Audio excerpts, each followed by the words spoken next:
আসসালামু আলাইকুম। আমার আজকের আলোচনাটা একটু লম্বা হতে পারে। এখানে আমি চেষ্টা করেছি আমার কিছু বাস্তব অভিজ্ঞতা তুলে ধরার জন্য। যেটা থেকে আপনারা পরিপূর্ণভাবে দেখে, শুনে, বুঝে আপনাদের জীবনের সাথে, আপনাদের বাস্তবতার সাথে মিলিয়ে কোনো সিদ্ধান্ত নেবেন। প্লিজ আমার কথা, আমার এটা থেকে কোনো অনুপ্রেরণা নিয়ে অর্ধেক ভিডিও দেখে ভুল বুঝে অন্য কোনোভাবে অন্য কোনো কিছু চিন্তা কইরেন না। জীবনটা আপনার, সেটা আপনি আপনার মতো করে সাজাবেন। আমি আমার জীবনের খানিক অভিজ্ঞতা এখানে তুলে ধরেছি মাত্র। যে অভিজ্ঞতা থেকে আপনার কিছু শিক্ষা অথবা কিছু বোঝার বিষয় থাকবে, যেটা আমি আপনার কাছে পরিষ্কার করার চেষ্টা করেছি এবং সেটা দিয়ে আপনি আপনার বিবেচনা, আপনার বিচক্ষণতা, আপনার বুদ্ধিকে কাজে লাগিয়ে যে সিদ্ধান্তটা আপনার জন্য ভালো মনে করেন সেটাই নেবেন। আমার সবগুলো কথা থেকে আপনি আপনার কোনো সিদ্ধান্ত নিবেন না এবং খারাপ কোনো মন্তব্য, খারাপ কোনো মোটিভ মনের মধ্যে চিন্তা করবেন না। ভালো থাকবেন এবং চলুন শুরু করা যাক আজকের ভিডিও। হ্যালো, আশা করি সবাই ভালো আছেন। আমি ক্রোয়েশিয়াতে আছি দীর্ঘদিন, 18 মাসের মতো সময় ধরে। জার্মানিতে এসেছি গত 1.5 মাস বা 2 মাস হয়েছে। এখানে বেশ কিছুদিন কাজ হবে, এটা হতে পারে 1.5 থেকে 2 বছরের কাজ হবে। আজকে আমি কিছু বিস্তারিত দেখাবো আমি এখানে কী ধরনের কাজবাজ করছি এইসব। আর এর বাইরে আমি কিছু আলোচনা করব। যারা ক্রোয়েশিয়াতেই আছেন তারা ক্রোয়েশিয়ার বাইরে অন্য কোনো দেশে গেলে বা আমি যে এখানে এসেছি আমি এখানে কী ধরনের ফ্যাসিলিটিস পাচ্ছি বা কিছু এসব বিষয় নিয়ে আলোচনা করব। এছাড়াও কিছু আলোচনা করব যেমন আপনি ক্রোয়েশিয়ার টিআরসি অন্য কোনো দেশে চেঞ্জ করবেন সেসব সম্পর্কে। আর আমি আসলে অতটা ভালো জানি না যে ক্রোয়েশিয়ার টিআরসি কীভাবে চেঞ্জ করা যায়, কিন্তু তারপরেও আমার হাত ধরে ক্রোয়েশিয়ার মধ্যে বেশ কিছু লোকজনের কর্মসংস্থান হয়েছে যারা ক্রোয়েশিয়াতে এসছে, কাজ পায়নি, আমি তাদেরকে কাজে লাগিয়ে দিয়েছি। এবং আমার হাত দিয়ে ক্রোয়েশিয়ার কার্ড নিয়ে বিভিন্ন দেশে কাজ হয়েছে এরকম কিছু লোকজনের বিস্তারিত আমি বলবো আপনাকে। তার মধ্যে হচ্ছে আপনার যেমন স্লোভেনিয়া হয়েছে কিছু লোকের কাজ, কিছু লোকের কাজ হয়েছে অস্ট্রিয়াতে, কিছু লোকের কাজ হয়েছে জার্মানে, অ্যান্ড দেন কিছু লোকের কাজ হয়েছে পোল্যান্ডে। তো মূলত আমি আসলে লয়ার না, তারপরেও আমি চেষ্টা করব আপনাদের সামনে আমার অভিজ্ঞতা থেকে কিছু তুলে ধরার জন্য। হয়তো আমার একটা মিনিমাম একটা অভিজ্ঞতা হয়েছে যেটা গত 18 মাস থেকে আমি সার্ভাইভ করেছি ক্রোয়েশিয়াতে। বর্তমানে তো হচ্ছে আপনার চ্যাট জিপিটি এআই এর যুগ। এখানে হচ্ছে আপনার চ্যাট জিপিটিতে আমরা চাইলে অনেক কিছু জানতে পারি। চ্যাট জিপিটি বলেন, গুগল বলেন, উইকিপিডিয়া বলেন, এসব কিছু দেখে এসব কিছু থেকে তথ্য নিয়ে সেটা আমি আপনাদের সামনে শেয়ার করার চেষ্টা করি। মূলত এখানে আমার কথাবার্তা বা আমার ভিডিওগুলোতে আপনাদের সময় যে নষ্ট করে দিচ্ছি সেটা আমি বুঝতে পারছি। আসলে আপনাদের সময় নষ্ট করার মতো কোনো অধিকার বা কোনো ধরনের রাইটস আমার নাই। তারপরও আমি যদি আসলেই আপনাদের সময় নষ্ট করি তার জন্য সরি। আর আমি চেষ্টা করি সেই তথ্যটা তুলে ধরার জন্য যেটা মূলত আমি কোনো না কোনোভাবে কালেক্ট করি, বানিয়ে বলার চেষ্টা করি না। আশা করি পাশেই থাকবেন। আমি যতটুকু সম্ভব বিস্তারিত বলার চেষ্টা করব। আমি চেষ্টা করব মোটামুটি একটা আপডেট আপনাদেরকে দেওয়ার জন্য যেটা রিসেন্ট টাইমের মধ্যে বা আমার গত 18 মাসের অভিজ্ঞতায় আমি ফেস করেছি। তো চলুন আগে খানিকটা দেখে নেই যে আমাদের মূলত কাজগুলো কি। তো ফাইনালি হচ্ছে আমি আপনাদেরকে দেখাবো আজকে আমাদের যে কাজটা আছে। আমাদের এখানে যে কাজ হচ্ছে আজকে আমরা একটা ডেটা সেন্টার, এটা অ্যামাজনের একটা ডেটা সেন্টার ফ্রাঙ্কফুর্টেই। এখানে আমরা হচ্ছে আজকে কিছু ক্যাবেল পুল করব। এটা যেমন এই যে উপরের এখান দিয়ে দেখতে পাচ্ছেন এই ক্যাবেল ট্রের উপর দিয়ে আমরা ক্যাবেলগুলোকে দিব। এখানে 12টা ক্যাবেল কানেক্ট করতে হবে। এখানে যে 12টা ক্যাবেল কানেক্ট করব সেই ক্যাবেলগুলো হচ্ছে আপনার পাশের রুমে আমাদের মূল সার্ভার রুম, সেখানের সাথে এখানে একটা সার্ভার মেশিন বসানো হয়েছে, এখানে কানেক্ট করব। দেখতেই পাচ্ছেন আপনারা, এখানে কানেক্ট করব আর কি।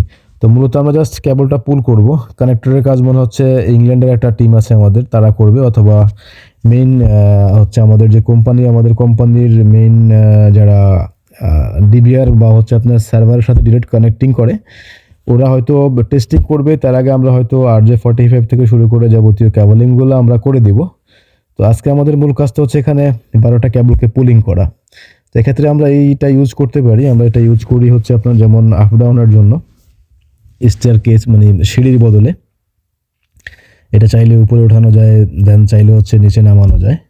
তো যাই হোক, আমি এদিকে আর বিস্তারিত কথা বলে সময় নষ্ট করতে চাচ্ছি না, আপনারা কাজগুলো দেখতে থাকেন। এর পাশাপাশি আমি আজকে মূলত যেই কথাগুলো বলার জন্য আজকের ভিডিওটা তৈরি করেছি সেটা দিকটাতে একটু শুরু করি। এখানে হচ্ছে আপনার গত 18 মাস থেকে আমি আমার অভিজ্ঞতাটা তুলে ধরার চেষ্টা করব। ক্রোয়েশিয়াতে আমি গত 18 মাস ছিলাম, যে 18 মাসে আমার চাকরি ছিল হাতে গোনা কয়েক মাস। এটা হতে পারে আমি যে বেসিকটা আমি নিজে যেটা পেয়েছি সেটা খুব বেশি পরিমাণে ছিল না। এখানে আমি মূলত ডিজাইন নিয়ে কাজ করি as a designer, printing related design.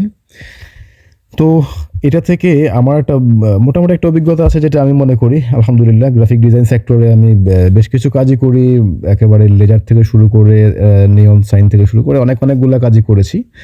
তো ক্রোয়েশিয়াতে থেকে আমি আমার জব সেক্টরে যে স্যালারিটা পেয়েছি সেটা হচ্ছে ১,০০০ আর ১,২০০, সর্বোচ্চ ১,২০০ ইউরো আমি বেতন পেয়েছি, যেটা আমার দৃষ্টিকোণ থেকে খুব একটা বেশি না ক্রোয়েশিয়াতে।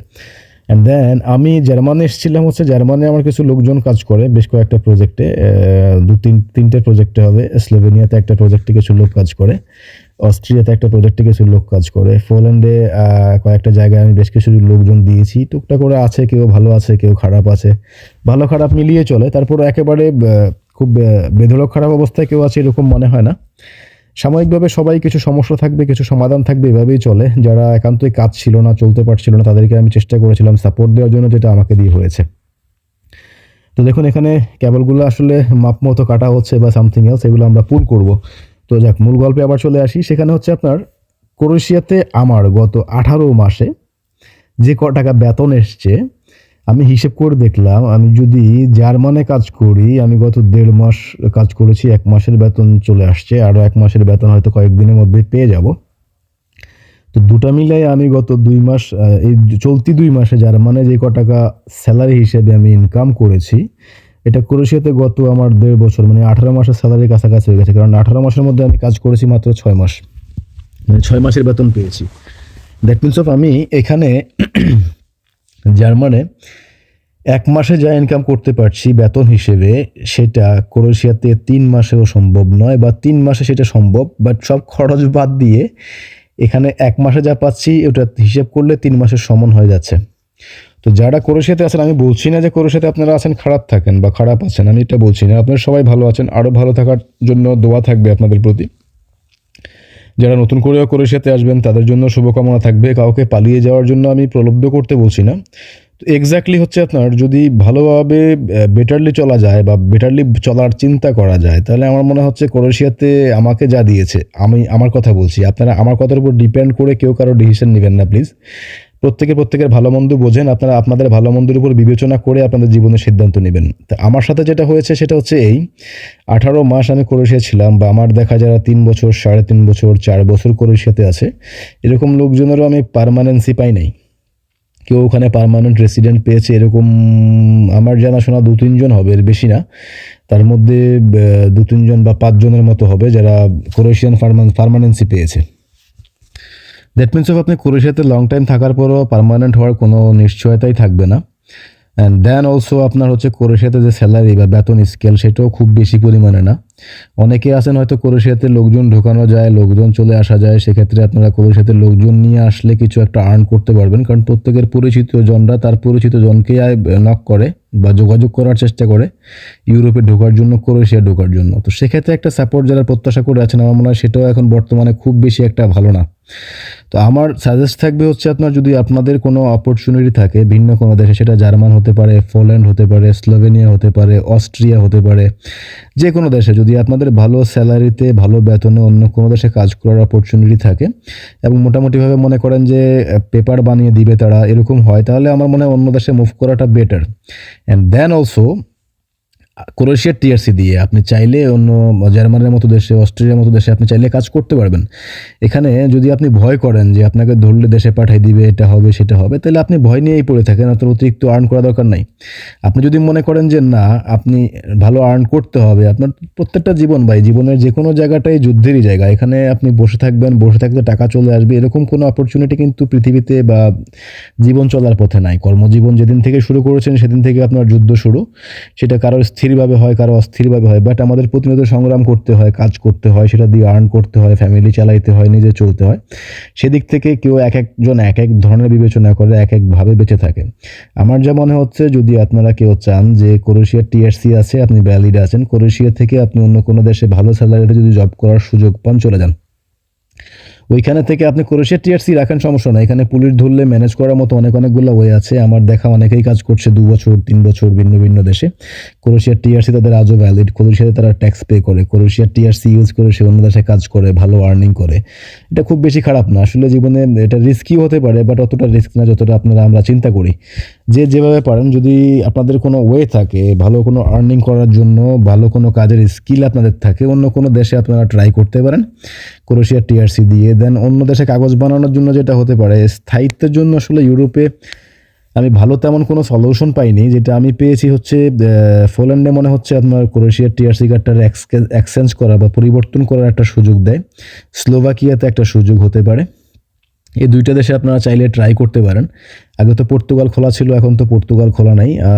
দেন হচ্ছে আপনার, তবে যে দেশেই চেঞ্জ করতে চান না কেন, আগে পরিপূর্ণভাবে জানার চেষ্টা করেন ওই দেশে আসলে চেঞ্জ করা যায় কি না, কীভাবে চেঞ্জ করা যায়। বিস্তারিত তথ্য আপনারা চাইলে চ্যাটজিপিটি থেকে নিতে পারেন, চাইলে গুগল থেকে নিতে পারেন, উইকিপিডিয়া থেকে নিতে পারেন, প্রয়োজনে ইউটিউব থেকেও নিতে পারেন। ওই যেমন পোল্যান্ডের কোনো লয়ারের নাম্বার কালেক্ট করলেন, বা আপনার রিলেটিভ কেউ ওখানে আছে কিনা, বা আপনি ইটালিতে মুভ করতে পারেন, ওইখানে আপনার রিলেটিভ আছে কিনা, আদৌ এখানে কেস মারা যাবে কিনা, অ্যাজাইলামের সিস্টেম আছে কিনা, সব কিছু জেনে আপনি ক্রোয়েশিয়া থেকে অন্য দেশে স্থানান্তর হবেন এরকম একটা মানসিকতা ক্রিয়েট করেন।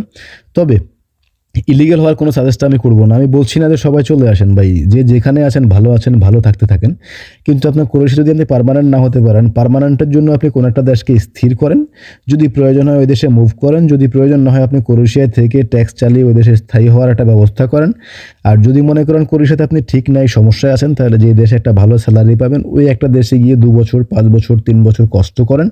কষ্ট করার পর একটা নির্দিষ্ট সময় আপনার পার্মানেন্ট কার্ডও হলো, আপনি ওইখানে থাকতেও পারলেন, আর ওখান থেকে সরকার আপনাকে তাড়িয়ে দিল না। ক্রোয়েশিয়াতে যেটা হচ্ছে একেবারে আমার কাছে মনে হচ্ছে ভালো হচ্ছে না, বিষয়টা একেবারে খারাপ হচ্ছে। কারণ এরা কাজ দিচ্ছে তো, হ্যাঁ একটা ভালো কাজ করেছে ক্রোয়েশিয়া, সেটা হচ্ছে প্রচুর পরিমাণে লোককে, আমাদের বাংলাদেশিদেরকে প্রচুর পরিমাণে সুযোগ দিয়েছে আসার জন্য। অনেকেই আসতে পেরেছেন, শুধুমাত্র ক্রোয়েশিয়া খোলা বলে ইউরোপে ঢুকতে পেরেছেন, সেনজেনে ঢুকতে পেরেছেন, সেজন্য ক্রোয়েশিয়াকে থ্যাঙ্কস। কিন্তু ফাইনালি ক্রোয়েশিয়া আপনাকে একেবারে এন্ড অফ দ্য টাইমে আপনাকে কি দিচ্ছে আমি জানি না, অনেক কম স্যালারিতে আপনাকে খাটাচ্ছে, অ্যান্ড দেন অলসো পেপারের কোনো গ্যারান্টি দিচ্ছে না। এইসব বিষয়গুলো আমাকে আসলে ভিতর থেকে কিছুটা কষ্ট দিয়েছে, আমার জিনিসগুলো ভালো লাগেনি। তো যাই হোক, আসলে আপনাদের প্রতি আমার যেটা আলোচনা ছিল, আমি কাউকে কোনো মিসগাইড বা গাইড করার জন্য আলোচনাটা করিনি, আমি করেছি আমার মতো করে আমার পরিস্থিতিটা তুলে ধরার জন্য। এটা থেকে যদি আপনারা নিজেরা কোনো কিছু বুঝতে পারেন বা বুঝে কোনো কিছু করতে চান, সেটা করতে পারবেন। আপনাদের সিদ্ধান্ত, সেটার জন্য আপনারা দায়ী থাকবেন। অবশ্যই বুঝে শুনে সিদ্ধান্ত নেবেন, যার যেটা করা উচিত, যেভাবে করা উচিত সেভাবে করবেন। আর প্রত্যেকের জন্য একটা জিনিস মাথায় রাখতে হবে, আল্লাহ আমাদের সবার জন্য ভালো কিছু রেখেছেন। আল্লাহ যা করেন সেটাই ভালো, আর আমাদের সাথে যা হয় তার সব কিছুর জন্য হয়তো আমরা দায়ী, এবং সেটা আল্লাহ পাক রব্বুল আলামিন জানেন। সবসময় যেন আল্লাহ আমাদের সবাইকে ভালো রাখেন, সেই প্রত্যাশায় আজকের মতো বিদায় নিচ্ছি। আবার কথা হবে ইনশাআল্লাহ। আসসালামু আলাইকুম।